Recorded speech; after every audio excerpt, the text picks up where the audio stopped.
Hi everyone, and today's the 19th of July and I'm talking about our session. I'm talking generally actually, but anyway, this is relevant to yesterday's session on the 18th. So I just wanted to share with you some thoughts I have and some experiences that I have with energy healing.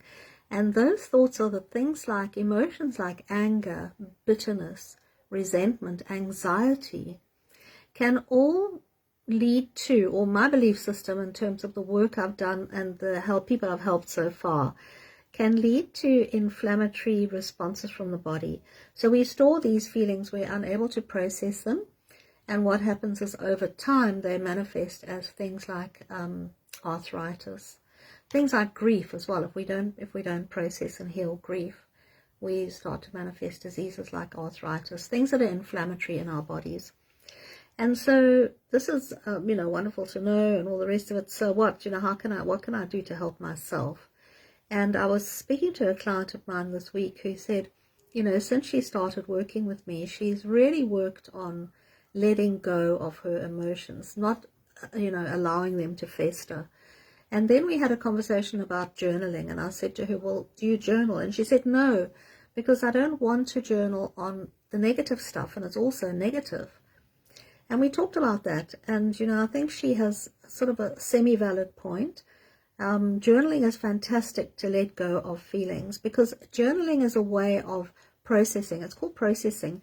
When you talk about something, when you write it down, when you mind map it, when you draw it, you process your feelings, you process your emotions. And often we're not honest with our friends. When we tell them what's happened to us, we don't tell them all the deep dark stuff, because we might feel a bit ashamed about it, or just we shouldn't be feeling this way. Yeah. And so when you journal, what you do is you vomit on the page. That's how I explain it. You vomit on the page, you talk about absolutely everything.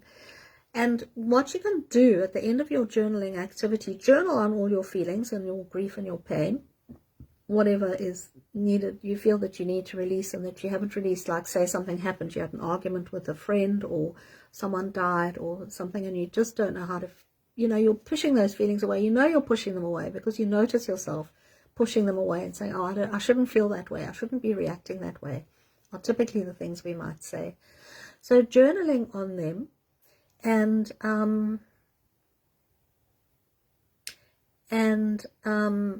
at the end of your journaling, write down some gratitude points.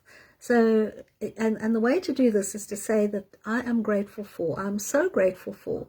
So let's say you had an argument, let's say someone died, okay, and you're angsting about, so much grief, so much pain, I'm so unhappy. At the end, put down a little section on gratitude. Find some gratitude points. I'm so grateful that so-and-so was in my life because such and such and such, and this is how it made me feel. Thank you, thank you, thank you.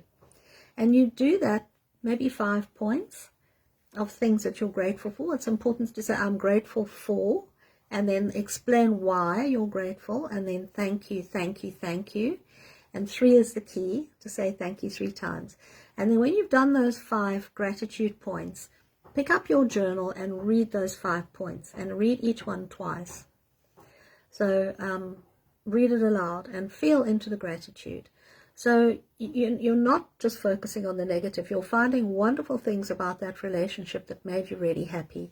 And we can do that for everything, and it's a wonderful way of processing your feelings, and it means that you won't hold on to your feelings as much as you otherwise might. And that then is very helpful in terms of our health, in terms of our mental health, in terms of our physical health. So that's my healing circle debrief for the week. And there are feelings in there of bitterness that we released. Bitterness, depression, self-abuse, anxiety, feelings of sadness, helplessness, overwhelm, anger, frustration, grief. So sent from me to you with lots of love, and I hope you have a fab weekend. See you soon. Bye.